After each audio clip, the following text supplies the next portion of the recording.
In Trump's inauguration speech, he spoke of American carnage. The phrase has never been more apt now that he is in office. For the US president campaigned on the promise that he would bomb the shit out of ISIS, meaning that he would take the reins off the military extremists, which is just what he seems to have done. On the day that a lone wolf suicide attacker descended on Westminster, killing 5 people, including himself, it was reported that the US Air Force had bombed a school near the Syrian city of Raqqa, killing more than 30 people. This came amid a series of high-casualty attacks, such as a raid on Mosul, Iraq, on the 21st of March, which the Washington Post reported was potentially one of the worst US-led civilian bombings in 25 years. Residents from the neighbourhood where the strike occurred said that 137 civilians were killed, while Iraqi officials have said that upward of 80 people had been pulled from the rubble. Or the drone strike carried out in rural Yemen in February, supposedly aimed at Al-Qaeda. The Bureau of Investigative Journalism discovered that it had killed 25 civilians. This includes 9 children under the age of 13 and 1 less than 3 months old, and 8 women, including 1 who was heavily pregnant. Overall, the rate of civilian casualties is escalating sharply. Tim Hume reports for Vice News that, according to Air Wars, a British monitoring group, alleged civilian casualties linked to US strikes in Syria and Iraq have soared to 1,472 so far this month. In March of last year, 196 civilians were reported killed. The previous all-time high was 613 in January. Glenn Greenwald, reviewing the carnage on The Intercept, points out that even as the rate of airstrikes declined in March, the rate of civilian casualties spiked, suggesting that the US military was becoming even more reckless about civilian deaths than under Obama. So what is going on? What is behind this, and how are the media handling this?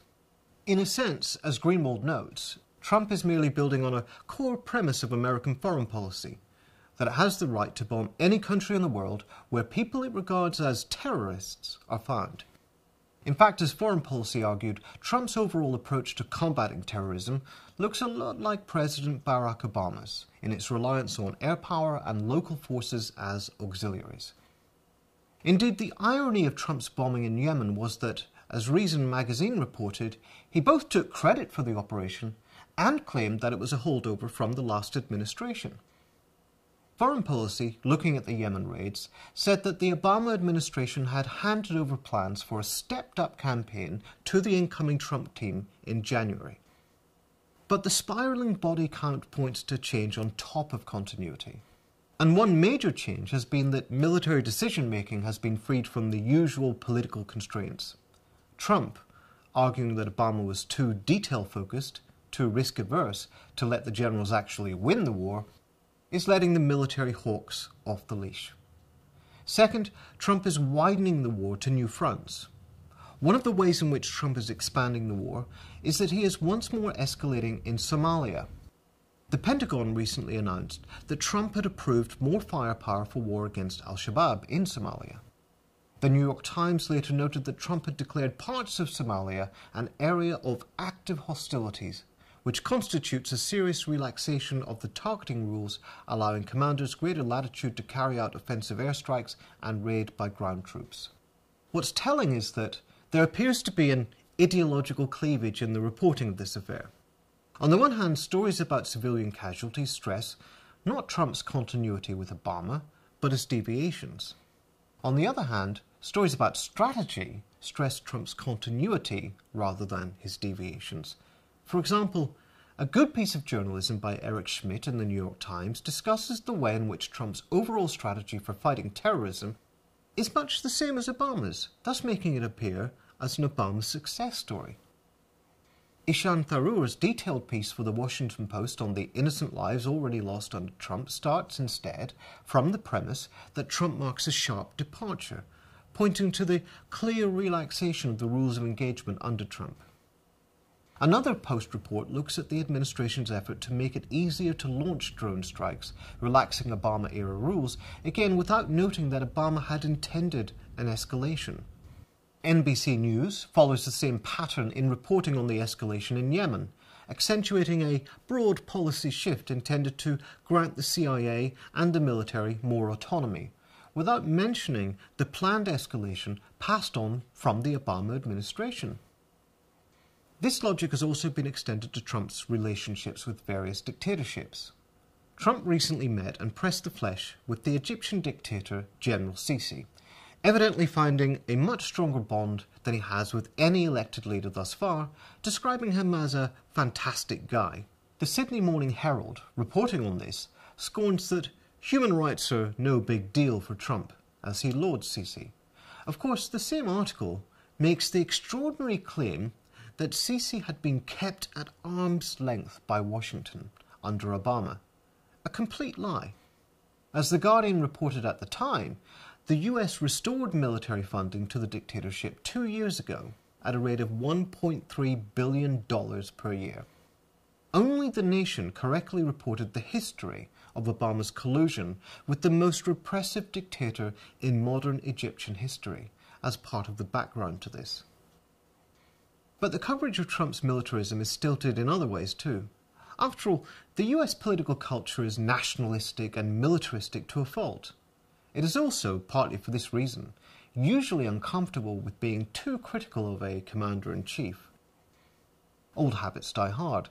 As Ben Norton writes for Fairness and Accuracy in Reporting, while there was some concern about the scale of the killing in Mosul, many headlines covering this war crime relied on euphemism and prevarication to minimize what had happened. US reviewing airstrike that corresponds to site where 200 Iraqi civilians allegedly died.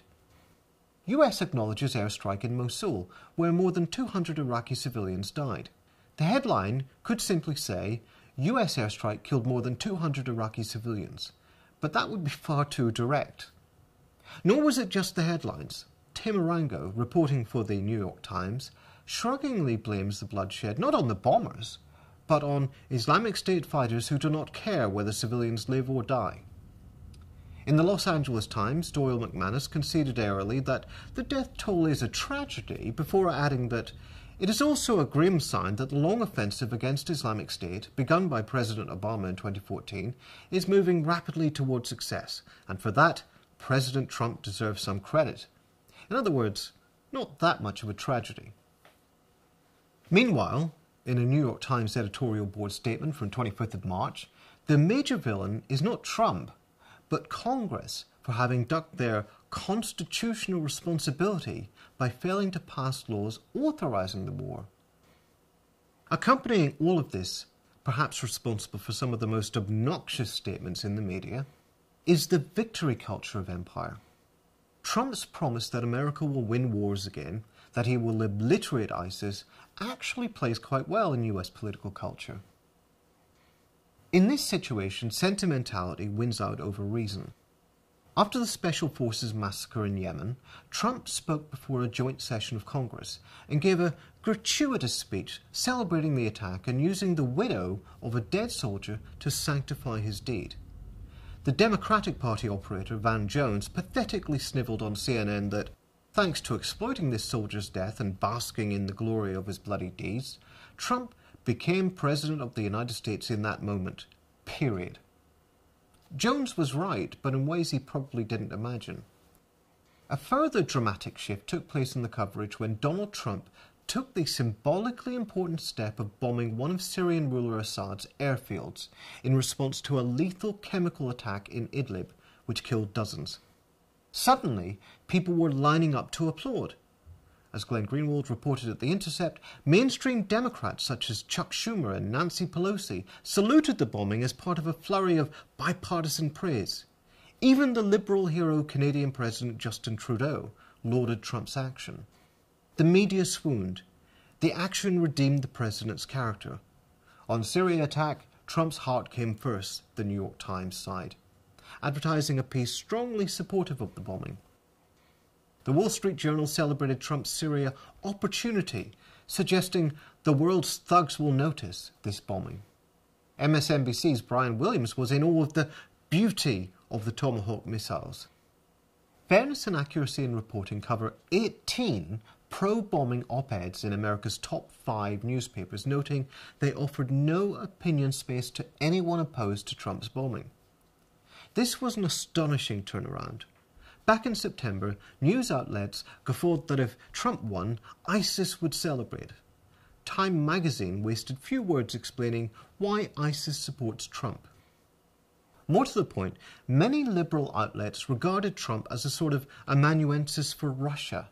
And yet, as Joshua Keating asked ironically in Slate, what happened to Putin's puppet? One thing Trump has not been, he pointed out, is a Manchurian candidate slavishly doing the bidding of Moscow.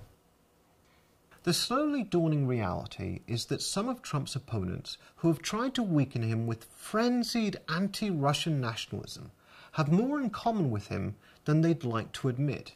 In particular, when it comes to war crimes, when it comes to racist chauvinism, when it comes to flag-waving and bombast, Trump is just a concentrated expression of the darkness at the heart of Washington, D.C.